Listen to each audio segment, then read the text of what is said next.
తెలంగాణ రాష్ట్రంలో అధికారంలోకి వచ్చిన తదుపరి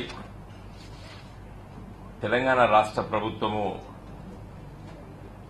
పెద్దలు కల్వకుంట్ల చంద్రశేఖరరావు గారి నాయకత్వాన ప్రభుత్వము నడుస్తున్న సందర్భంలో ప్రభుత్వానికి ప్రజలకి చేరువగా ఉండాలని ప్రజా సమస్యల పరిష్కారం లోపల మంత్రివర్గంలో సీనియర్ రాజకీయ నాయకులు అవసరం ఉంది.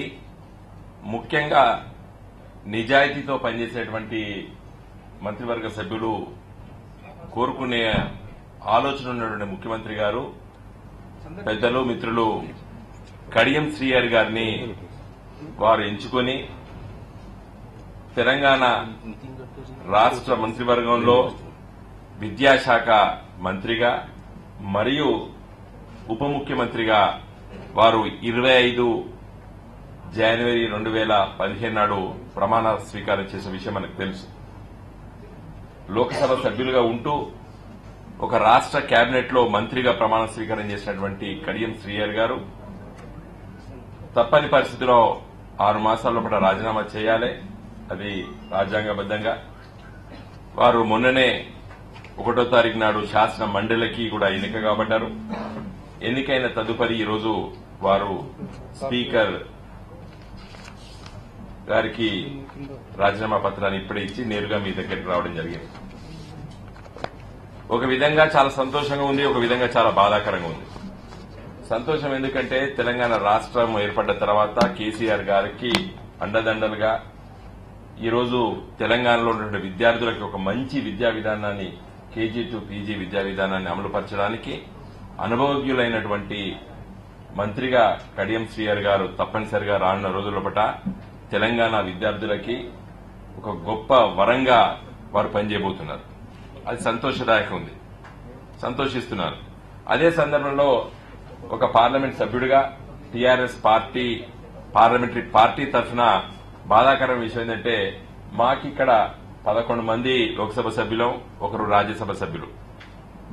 లోక్సభలో క్రికెట్ టీం లాగా ఉన్నాం. ఒక సీనియర్ రాజకీయవేత్త చాలా విషయాల పట్ల కొంతకాలం లోపట్నే వారు పేద వర్గాల సమస్యలను లోక్సభలో ప్రస్తావించడం జరిగింది.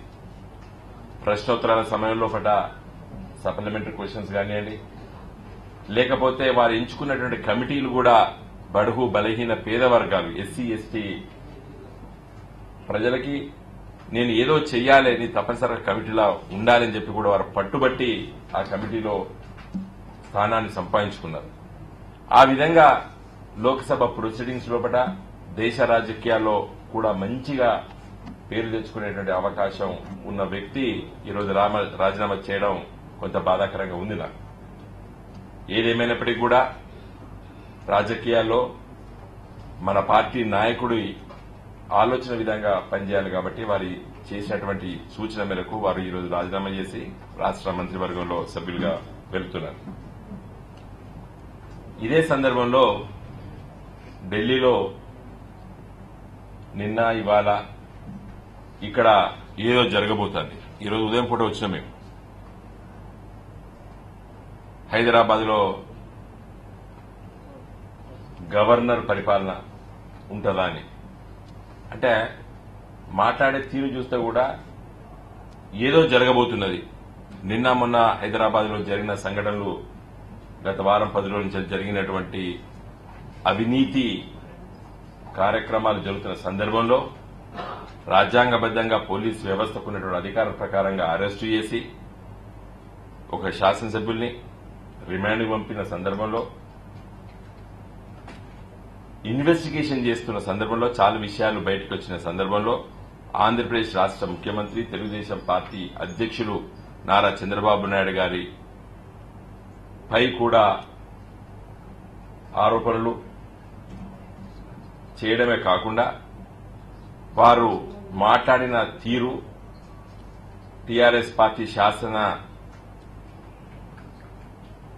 సభ్యులు అదేవిధంగా నామినేటెడ్ సభ్యులైనటువంటి ఒక సభ్యుడిని లొంగదీసుకోవడానికి చేసిన ప్రయత్నాలు ఇవన్నీ కూడా వీడియో రూపంలో ఆడియో రూపంలో బయటికి రావడం వల్ల ఇవన్నీ కూడా తప్పుగా చిత్రీకరిస్తూ ఢిల్లీలో ప్రచారం చేస్తున్నారు ఇద్దరు, చంద్రబాబు నాయుడు గారు వారి మిత్ర బృందం. నేను అడుగుతున్నాను, తెలంగాణ రాష్ట్ర ప్రభుత్వము ముఖ్యమంత్రి కల్వకుంట్ల చంద్రశేఖరరావు గారు ట్యాపింగ్ చేయడం లేదు, ట్యాపులు ఇవ్వడానికి ప్రయత్నం చేస్తున్నాడు. ప్రతి తెలంగాణలో ఉన్నటువంటి ప్రతి కుటుంబానికి నల్లా ఇవ్వడానికి, ట్యాప్ ఇవ్వడానికి ప్రయత్నం చేస్తున్నాడు తప్పితే ట్యాపింగ్ చేయడానికి ప్రయత్నం చేస్తున్నాడు కేసీఆర్ గారు. ఆ విధంగా సీరియస్ గా ఈరోజు వాటర్ గ్రిడ్ కార్యక్రమాలు, తర్వాత మిషన్ కాకతీయ కార్యక్రమాలు, కరెంటు ప్రజలకు ఏ విధంగా ఇవ్వాలి, అభివృద్ది సంక్షేమ కార్యక్రమాన్ని తెలంగాణ రాష్ట్ర కేబినెట్ పనిచేస్తుంటే ట్యాపింగ్ చేస్తున్నారు అని చెప్పి ఇక్కడ గొంతు చించుకొని చంద్రబాబు నాయుడు గారు మాట్లాడుతున్నారు.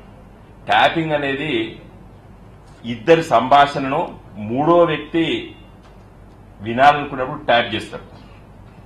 ఇక్కడ చంద్రబాబు నాయుడు గారు తెలంగాణ శాసనసభలో ఒక సభ్యుడితో ఫోన్లో మాట్లాడాడు, సెల్ ఫోన్లో. మన దగ్గర ఉన్న సెల్ ఫోన్లో అందరూ కూడా మాట్లాడేటప్పుడు ఒక క్లిక్ చేస్తే మాట్లాడిన సంభాషణ అంతా కూడా దీంట్లో రికార్డ్ అవుతుంది. ట్యాపింగ్ కాదు, రికార్డ్ అయిన స్టేట్మెంట్ అది. ట్యాపింగ్ కు రికార్డింగ్ కు తేడా తెలియనటువంటి వాళ్ళు ఈరోజు ఢిల్లీలో వచ్చి ప్రచారం చేస్తున్నారు. ట్యాపింగ్ అనేది చంద్రబాబు నాయుడు గారు, అదేవిధంగా స్టీవెన్సన్ గారు మాట్లాడుతున్న సందర్భంలో వేరే వ్యక్తి దాని సంభాషణను చేస్తే, ప్రభుత్వం చేస్తే ట్యాపింగ్ అంటారు. ఇలా మీరు ఇద్దరు సెల్ ఫోన్లో మాట్లాడుకున్నారు, ఇద్దరు రికార్డు చేసుకున్నారు. మీకు ఆ విధమైనటువంటి ఉన్నాయి ఇక్కడ. దాన్ని పట్టుకొని ట్యాపింగ్ అని చెప్పి నిన్న మొన్న తిరిగి అలసిపోయి వెళ్ళిపోయాడు ఇప్పుడు చంద్రబాబు నాయుడు గారు. కేంద్ర ప్రభుత్వము ఇలాంటి అవినీతి పరుల్ని, అవినీతిని ప్రోత్సహించేటువంటి చర్యలు మోడీ గారు, ప్రధానమంత్రి గారు నేను అవినీతి వ్యతిరేకంగా ఈ సంవత్సరం కాలం ముగించుకున్నా అని చెప్పి పెద్ద ఎత్తున బహిరంగ సభలో మాట్లాడినారు. ఈ వారం రోజుల్లో 2-3 దిక్కుల పత్రికా ప్రకటనలు వేసుకున్నారు. ఈ ప్రభుత్వం స్కాములకు వ్యతిరేకంగా ఉన్నది, ఇది సూటు బూటు ప్రభుత్వం కాదు, ఇది సూట్ కేసుల ప్రభుత్వం కాదు అని చెప్పి మోడీ గారు పెద్ద ఎత్తున ప్రచారం చేసుకున్నారు. మరి అవినీతి జరిగినటువంటి దాన్ని మోడీ గారు గాని, ఇక్కడ ఉన్న ఢిల్లీలో ఉన్న ప్రభుత్వం గాని, యంత్రాంగం గాని ఎట్టి పరిస్థితిలో ప్రోత్సహించదు అనేటువంటి నమ్మకం మాకున్నది. ఆ విశ్వాసంతో మేము ఉన్నాం. ఇదే సందర్భంలో చివరిగా ఆంధ్రప్రదేశ్ రాష్ట్ర విభజన చట్టంలో సెక్షన్ 8ని ఇన్వోక్ చేస్తారు. హైదరాబాద్ లో తెలంగాణ పోలీసు విచ్చలవిడిగా మా ఫోన్లు ట్యాప్ చేస్తుంది, చట్ట వ్యతిరేకంగా అని చెప్పి కూడా చంద్రబాబు నాయుడు గారు మాట్లాడింది మీరందరూ కూడా మీడియా ద్వారా మాకందరికి చూపించారు. తెలంగాణ పోలీసు అవినీతి వ్యతిరేకుల పట్లనే చర్యలు తప్పనిసరిగా తీసుకుంటుంది ఏసీబీ, కానీ ఎవరైనా కానీ సెక్షన్ 8 ఎప్పుడు ఇన్వోక్ అవుతుంది? ఏం చెప్పిండు సెక్షన్ 8లో స్పష్టంగా? ఎప్పుడైతే లా అండ్ ఆర్డర్ సమస్యలు వస్తే, corruption doesn't come under law and order, corruptive practices doesn't come under law and order. Law and order is a different issue. Corruption is a different issue. Corruptive activities జరిగితే దాన్ని అడ్డుపడితే section 8 invoke చేస్తారని చంద్రబాబు నాయుడు చెప్తే అది వినడానికి కూడా ఎవరికి ఇష్టం ఉండదు. కరప్టివ్ ప్రాక్టీసెస్ ని అడ్డుకోవడానికి తెలంగాణ పోలీసు ప్రయత్నం చేస్తుంటే ఇది లా అండ్ ఆర్డర్ సమస్య అని చిత్రీకరిస్తే చంద్రబాబు నాయుడు గారు ఈ దేశంలో ఎవ్వరు కూడా వినడానికి సిద్ధంగా లేరు. పైపెచ్చు లా అండ్ ఆర్డర్ కూడా అన్లాఫుల్ యాక్టివిటీస్ జరిగితే, హేట్ క్రైమ్స్ జరిగితే సెక్షన్ 8 ఇన్వోక్ చేస్తారు. తెలంగాణ ఉద్యమంలో గాని, తెలంగాణ రాష్ట్రం ఏర్పడ్డ సంవత్సర కాలం ముగించుకున్న తర్వాత హైదరాబాద్ లో సీమాంధ్ర ప్రజలకి చీమ కూడా గుట్టలేదు. ఒక్క క్రైమ్ కూడా రిజిస్టర్ కాలేదు హైదరాబాద్ లో, ఒక ఎఫ్ఐఆర్ కూడా రిజిస్టర్ కాలేదు. కేంద్ర ప్రభుత్వం ఎట్లా ఇన్వోక్ చేస్తుంది? On what basis government of India can invoke section 8 of the act? Not even single crime is registered. ఒక్క క్రైమ్ కూడా హైదరాబాద్ నగరంలో గాని యావత్తు తెలంగాణలో ఒక ఎఫ్ఐఆర్ కూడా రిజిస్టర్ కాలేదు. గవర్నర్ గారికి ఏ విధంగా ఈ బాధ్యతలు అప్పచెప్తారు కేంద్ర ప్రభుత్వం? కాబట్టి అనవసరంగా సెక్షన్ 8 ఇన్వోక్ చేస్తారు. ఢిల్లీలో చంద్రబాబు నాయుడు వచ్చి మొత్తం తిరిగిపోయాడు. ప్రధానమంత్రి గారిని, హోంమంత్రి గారిని, మిగతా చాలా మంది నాయకుల్ని, మంత్రివర్గ సభ్యుల్ని, కేంద్ర కేబినెట్ మంత్రుల్ని కలిసిపోయాడు. కాబట్టి సెక్షన్ 8 ఇన్వోక్ కాబోతుందని చెప్పే ప్రచారం ఇది దుష్ప్రచారము. ఇది ఆ విధమైనటువంటి వాతావరణం ఢిల్లీలో లేదు. మాకు కూడా ఢిల్లీలో సంబంధాలు తప్పనిసరిగా ఉంటాయి. మాకు కూడా సమాచారం ఉంది. Section 8 can't be invoked. It never will be invoked. అలాంటి అవకాశం తెలంగాణ ప్రజలు, తెలంగాణ ప్రభుత్వం ఇవ్వదు. ఎందుకంటే మీరు తప్పు చేయరు. అలాంటి చర్యలు జరగనివ్వం. Hyderabad is a cosmopolitan city. Hyderabad ఇప్పుడిప్పుడే బ్రహ్మాండంగా వైబ్రెంట్ హైదరాబాద్ గా ఎదుగుతున్న రోజుల్లో అలాంటి సమస్యలు హైదరాబాద్ ఉత్పత్తం కావు. చంద్రబాబు నాయుడు కళ్ళుగంటున్నాడు. తన నేరాన్ని కప్పుపుచ్చుకోవడానికి ఇది 2 ప్రాంతాల ప్రజల సమస్యగా, 2 రాష్ట్ర ప్రజల సమస్యగా, 2 రాష్ట్ర ప్రభుత్వాల సమస్యగా చిత్రీకరిస్తున్నాడు. ఇది కేవలము ఒక పార్టీ అధినేతగా చంద్రబాబు నాయుడు ఈ అవినీతి కార్యక్రమాన్ని చేపట్టాడు. ముఖ్యమంత్రి హోదాలా కాదు. ముఖ్యమంత్రి హోదా ఉండి ఈ విధంగా చేయడం చాలా దురదృష్టం. కానీ ఆయనే తెలంగాణ ఎమ్మెల్యేలను లొంగదీసుకొని తెలంగాణలో ఉన్నటువంటి టీఆర్ఎస్ ప్రభుత్వాన్ని అస్థిరపరచడానికి తెలుగుదేశం పార్టీ అధినేతగా తెలుగుదేశం పార్టీ ఎమ్మెల్యేని, టీఆర్ఎస్ ఎమ్మెల్యేలను లొంగదీసుకోవడానికి ప్రయత్నం మాత్రమే. ఇది ఆంధ్రప్రదేశ్ రాష్ట్ర ప్రజలకు సంబంధించిన ఇష్యూ కాదది. కాబట్టి అనవసరంగా ఢిల్లీలో ఎక్కువ ప్రచారం చేసినట్టు మీ మిత్రులు మిమ్మల్ని కూడా కోరుతున్నా.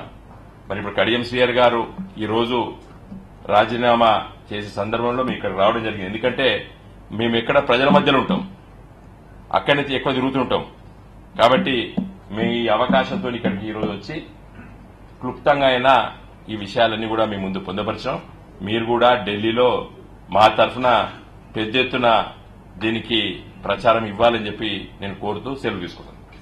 ఎంపీ గారు, ఇప్పుడు ఇష్యూ బేసిక్ వాళ్ళు నిన్న సీఎం గారు వచ్చిన తర్వాత ఆయన మాట్లాడిన తర్వాత ఏపీ సీఎం చెప్పింది నాట్ జస్ట్ ఈ క్యాష్ ఫర్ ఓట్లు ఒకటే కాదు, అది ఆ ఇష్యూ గురించి వాళ్ళు పెద్ద ప్రస్తావించలేదు. కానీ ఈవెన్ సొఫిస్టికేటెడ్ ఎక్విప్మెంట్ తెచ్చి ఇల్లీగల్ గా ట్యాప్ చేయడము, ఇల్లీగల్ ఎక్విప్మెంట్ తో ఇల్లీగల్ గా ట్యాప్ చేయడం, అంటే ఏదో వెహికల్ లో పెట్టి బయట పెట్టి కూడా ట్యాప్ చేస్తున్నారు.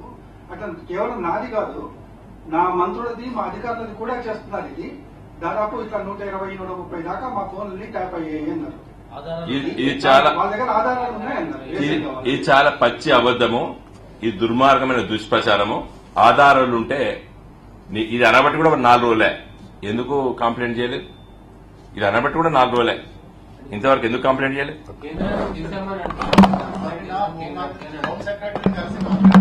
చేస్తే ఇప్పుడు తెలంగాణ రాష్ట్ర ప్రభుత్వం స్వాగతిస్తుంది. ఎందుకంటే ట్యాపింగ్ జరగలేదని మీరు అంటున్నారు, జరిగిందని వాళ్ళు అంటున్నారు. సెంట్రల్ గవర్నమెంట్ దీని మీద ఎంక్వైరీ చేస్తే మీకు ఏమైనా అభ్యంతరం? చూడండి, కేంద్ర ప్రభుత్వం దీన్ని జోక్యం చేసుకునే అవకాశమే లేదు. ఎందుకంటే there is no case at all. Tapping కాదని చెప్తున్నా కదా. ట్యాపింగ్ వాళ్ళు అనేదానికి ఇప్పుడు ట్యాపింగ్ అనేది 10 ఏళ్ల కింద వచ్చే సమస్య బా. ఇవాళ నువ్వు నేను ఇద్దరు మాట్లాడుకున్నావు. హూ కాల్డ్ హూమ్ ట్యాపింగ్ అనేది ఎక్కడైనా ఇద్దరి మధ్య సంభాషణను 3వ వ్యక్తి తీసుకుంటే, ప్రభుత్వం తీసుకుంటే, ఇక్కడ నువ్వు మాట్లాడినావు, విన్నవాడు రికార్డ్ చేసాడు. I want to clarify this. ఒక్క పాయింట్ అండి, ఇది కామన్ మ్యాన్ కూడా అర్థమయ్యే విషయం ఒకటి చెప్పాలనుకుంటున్నాను. తెలంగాణ ప్రభుత్వము ఆంధ్రప్రదేశ్ ముఖ్యమంత్రికి సంబంధించిన టెలిఫోన్లను గాని, ఆ రాష్ట్రానికి సంబంధించిన మంత్రుల టెలిఫోన్లను గాని, ముఖ్యుల టెలిఫోన్లను గాని ట్యాప్ చేయలేదు అనేది అధికారికంగా నేను చెప్తున్నాను. నెంబర్ 1. నెంబర్ 2, ఆంధ్రప్రదేశ్ ముఖ్యమంత్రి యొక్క అధికారిక ల్యాండ్ లైన్ ఫోన్స్ గాని, ఆయన సెల్ ఫోన్స్ గాని, వారి పిఏలకు సంబంధించిన ఏ ఒక్క సెల్ ఫోన్ కు సంబంధించిన సంభాషణ గాని తెలంగాణ ప్రభుత్వం రికార్డ్ చేయలేదు. Number 3, I'm current. ఎందుకు తొందర కనుక్కుని జంప్ అవుతారు? మాట్లాడినారు కదండి, అంత ఉత్సాహం ఎందుకు? నేను చంద్రబాబు కూడా ఏ ప్రశ్నలు అడిగాను మిమ్మల్ని. మేము ఓకే చెప్తున్నాం. మేము ఓకే. జరిగిందేంటి? ఎవరైతే ఓటుకు నోటుకు ఓటు అది అనొస్తలేదు నాకు, నోటుకు కేసులో A2గా ఉన్నారో సెబాస్టియన్, ఆ సెబాస్టియన్ అనే వ్యక్తి చంద్రబాబు నాయుడు గారి ఇంటి నుండి తన సెల్ ఫోన్ ద్వారా స్టీవెన్సన్ కు ఫోన్ కలిపి, స్టీవెన్సన్ గారు మీతో బాబు గారు మాట్లాడతారని చెప్పి ఆ ఫోన్ బాబు గారికి ఇస్తే బాబు గారు ఆ సెబాస్టియన్ సెల్ ఫోన్ ద్వారా స్టీవెన్సన్ తో మాట్లాడారు. మాట్లాడిన సందర్భంగా దాన్ని స్టీవెన్సన్ రికార్డ్ చేశాడు, సెబాస్టియన్ రికార్డ్ చేశాడు, ఏసీబీ వాళ్ళు కూడా ఆ సంభాషణను రికార్డ్ చేసినట్టుగా మాకు తెలిసింది. నేనేమంటున్నానంటే ఒక్క విషయాన్ని బాబు గారు స్పష్టంగా చెప్పవలసిన అవసరం ఉన్నది. మీరు స్టీవెన్సన్ తో మాట్లాడిన విషయం వాస్తవమా కాదా అది చెప్పు. ఒకవేళ మీరు మాట్లాడకపోతే నేరుగా నేను ఈ రోజు వరకు కూడా స్టీవెన్సన్ తో మాట్లాడలేదు, రికార్డ్ అయిన వాయిస్ నాది కాదు అని అంత పెద్ద మనిషి, మత్సలేని మనిషి, నీతి నిజాయితీకి మారుపేరైన వ్యక్తి, 30 ఏళ్ల నుంచి రాజకీయాల్లో ఉన్న వ్యక్తి, ఢిల్లీలో చక్రం తిప్పిన వ్యక్తి ఈ చిన్న విషయాన్ని ఎందుకు చెప్తలేడో మీకు అర్థమైతలేదా? ఇంతకంటే వేరే దీనికి ఇన్ని రకాలైన ఎక్స్ప్లెనేషన్స్ అవసరమా? ఒకటే ఒక మాట స్ట్రేట్ గా అడుగుతున్నాం. చంద్రబాబు నాయుడు గారు స్టీవెన్సన్ తో మాట్లాడారా లేదా? అందులో రికార్డ్ అయిన వాయిస్ చంద్రబాబు నాయుడుది అవునా కాదా? ఎందుకు చెప్పడం లేదు, కాకపోతే ఎందుకు ఖండించడం లేదనేది ఫస్ట్ ప్రశ్న. రెండవ ప్రశ్న, రేవంత్ రెడ్డి గారనే టీడీపీ ఎమ్మెల్యే స్టీవెన్సన్ ఇంటికి వెళ్లిన మాట వాస్తవం అవునా కాదా? వెళ్లడమే కాకుండా 50 లక్షల రూపాయల నగదును ఫస్ట్ ఇన్స్టాల్మెంట్ కింద ఇవ్వడానికి ఎరుచూపిన విషయం వాస్తవం అవునా కాదా? రెడ్ హ్యాండెడ్ గా మనీతో పాటుగా రేవంత్ రెడ్డి పట్టుబడ్డ విషయం వాస్తవమా కాదా? ఈ వాస్తవ విషయాలను చెప్పకుండా దేశ ప్రజలను, అదేవిధంగా తెలుగు ప్రజలను తప్పుదో పట్టించే విధంగా డిస్టార్డెడ్ వర్షన్ చంద్రబాబు నాయుడు తనకున్న తెలివితేటలను ఇక్కడ ఉపయోగిస్తున్నాడు, తనకున్న క్లౌట్ ని ఇక్కడ ఉపయోగిస్తున్నాడు, తనకున్న ఒక సెక్షన్ ఆఫ్ మీడియాను ఉపయోగించుకొని తప్పుడు ప్రచారం చేసే ప్రయత్నం చేస్తున్నాడు. నేను ఆ మీడియాని అడుగుతున్నా, ఆ క్లౌట్ ని అడుగుతున్నా, వాయిస్ చంద్రబాబు నాయుడుదా కాదా? మిగతాది తర్వాత మాట్లాడదాం. స్ట్రేట్ గా వాయిస్ అన్ని ఛానల్స్ లలో డిస్ప్లే అయింది, అన్ని ఛానల్స్ దాన్ని చూపించినాయి. ఇది నథింగ్ డూయింగ్, ఇది నా వాయిస్ కాదు అని ఎందుకు చంద్రబాబు నాయుడు గారు అనలేకపోతున్నాడు? ఎందుకు చెప్పడు? ఒక రెస్పాన్సిబుల్ పర్సన్ నన్ను అరెస్ట్ చేస్తారా? నేను ఒక ఆంధ్రప్రదేశ్ రాష్ట్ర ముఖ్యమంత్రిని, నన్ను అరెస్ట్ చేస్తే మరుసటి క్షణం నుంచి తెలంగాణ ప్రభుత్వం ఉండదని జబ్బలు తెలుసుకునే వ్యక్తి, నీతులు మాట్లాడే వ్యక్తి ఎందుకు చెప్పరు ఇది నా వాయిస్ అవునా కాదని? నీకు ఆ ధైర్యం ఎందుకు లేదు? అంటే నువ్వు ఖచ్చితంగా 100కు 100% నువ్వు స్టీవెన్సన్ తో మాట్లాడినావు, అందులో రికార్డ్ అయిన వాయిస్ నీది కాబట్టే ప్రజల దృష్టిని మళ్లించడానికి ఇది 2 రాష్ట్రాల మధ్యన వివాదంగా సృష్టిస్తున్నారు. నీ దొంగగా పట్టుబడి నువ్వు చేసిన దొంగతనాన్ని ఆంధ్రప్రదేశ్ ప్రజలకందరికీ రాసే ప్రయత్నం, పూసే ప్రయత్నం చేస్తున్నాడు. ఇది కరెక్ట్ కాదు.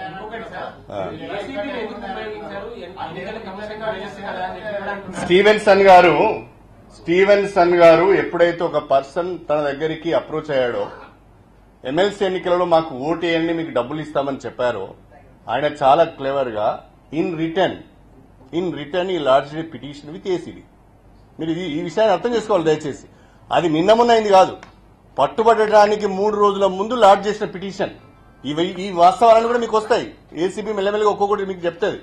3 రోజుల ముందు ఏసీబీకి స్టీవెన్సన్ అనే వ్యక్తి రాతపూర్వకంగా ఓ పిటిషన్ ఇచ్చారు, somebody is trying to bribe me అని. దానిపైన వాళ్ళు కొన్ని క్లూస్ చెప్పారు, నీ దగ్గరికి ఎవరు వస్తారో దాన్ని రికార్డ్ చేయండి, వాళ్ళ వాయిస్ రికార్డ్ చేయండి అని చెప్పారు. తర్వాత ఇంకేం చెప్పారు, మెట్టుకు ఇదంతా ఆయన చాలా క్లెవర్ గా ఏసీబీకి ఇచ్చిన సమాచారంతో, ఏసీబీ యొక్క గైడ్ ఇన్స్ట్రక్షన్స్ తోని ఆయన చాలా క్లెవర్ గా బిహేవ్ చేసి ఎవరైతే దొంగ ఉన్నాడో వాళ్ళని పట్టించాడు. రెడ్ హ్యాండెడ్ గా పట్టపగలు క్యాష్ తో పట్టుబడిన తర్వాత కూడా ఇంకా సిగ్గు లేకుండా మాట్లాడితే ఎవరు సమాధానం చెప్తారండి దీనికి? 63 మంది ఎమ్మెల్యేలు టీఆర్ఎస్ 5 ఎమ్మెల్సీలను గెలిపించుకునే బలం లేదు, ఇది కరప్షన్ కాదని ఆయన ప్రశ్నిస్తున్నారు. ఏంటి మీ సమాధానం? చంద్రబాబు నాయుడు గారు తాను చేసిన దొంగతనం గురించి మాట్లాడకుండా మిగతా అన్ని విషయాలు మాట్లాడుతున్నాడు. అసలు ముందుగా నేను అడుగుతున్న స్ట్రేట్ గా, చంద్రబాబు నాయుడు గారు స్టీవెన్సన్ తో మాట్లాడినా లేదా? చంద్రబాబు నాయుడు గారు ఆ రికార్డ్ అయిన వాయిస్ చంద్రబాబు నాయుడుదా కాదా? నేనైతే 100% ఆయనతో 25 ఏళ్ళు రాజకీయం చేసిన వ్యక్తిగా 100కి 100 కాదు 100కి 1000% ఆ వాయిస్ చంద్రబాబు నాయుడు. నేను అంటున్నాను ఆ వాయిస్ చంద్రబాబు నాయుడు. ఎవరు సమాధానం చెప్పాలి? ఉత్త కూర్చోమని ఎవడు మాట్లాడారు? ఎందుకు మాట్లాడుతున్నావు మరి? ఎందుకు వచ్చాడు? వాని చుట్టూ వీని చుట్టూ ఇంటి తిరిగి కాళ్ళు ఎందుకు పట్టుకుంటాడు? ఇంత అవస్థ ఎందుకు? మొత్తం బాడీ లాంగ్వేజ్ అంతా మారిపోయింది. ఇట్లా ఊగుతాడు. అంటే చంద్రబాబు నాయుడు గారు తప్పు చేసిన ప్రతిసారి ఆయన బాడీ లాంగ్వేజ్ ఎట్లుంటుందో, ఆయన మాట తీరు ఎట్లుంటుందో నాకు బాగా తెలుసు. చాలా స్పష్టంగా తప్పు చేసిన వ్యక్తి ఎట్లా బిహేవ్ చేస్తున్నాడో అట్లనే బిహేవ్ చేస్తున్నాడు చంద్రబాబు నాయుడు.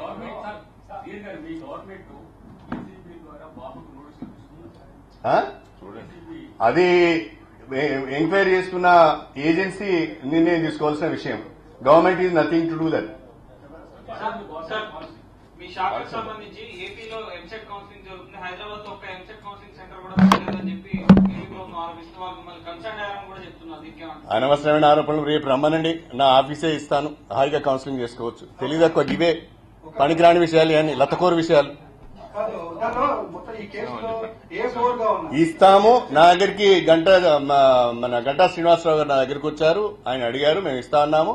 తర్వాత వాళ్ళు తీసుకున్నారో లేదో నేను ఎంక్వైరీ చేయలేదు. ఒకవేళ కావాలంటే రేపైనా నేను ఇవ్వడానికి సిద్ధంగా ఉన్నాను. ఇప్పుడు ఈ కేసులో అబ్స్కాండర్ గా డిక్లేర్ చేసిన వ్యక్తి విజయవాడలో మీ సీఎం గారి మీద కంప్లైంట్ చేస్తున్నారు. తను హత్య చేస్తాను బెదిరిస్తున్నారని ఇంట్లో వాళ్ళని టార్చర్ చేస్తున్నారు. ఇవి చంద్రబాబు నాయుడు గారు పన్నే కుట్రలు, కుయుక్తులు, ఆయన చేసే తప్పుడు పనులు. నిజంగా కూడా చాలా సందర్భాల్లో ఇలాంటి పనులు చేసి తప్పించుకున్నాడు. కానీ పాపం నాకు చాలా బ్రహ్మాండమైన తెలివితేటలు ఉన్నాయని చెప్పుకునే వ్యక్తి చాలా మామూలుగా దొరికిపోయాడు. దొంగ పట్టపగల దొంగ లెక్క దొరికిండు. ఆయన దేవుడు కూడా కాపాడే పరిస్థితులు లేడు.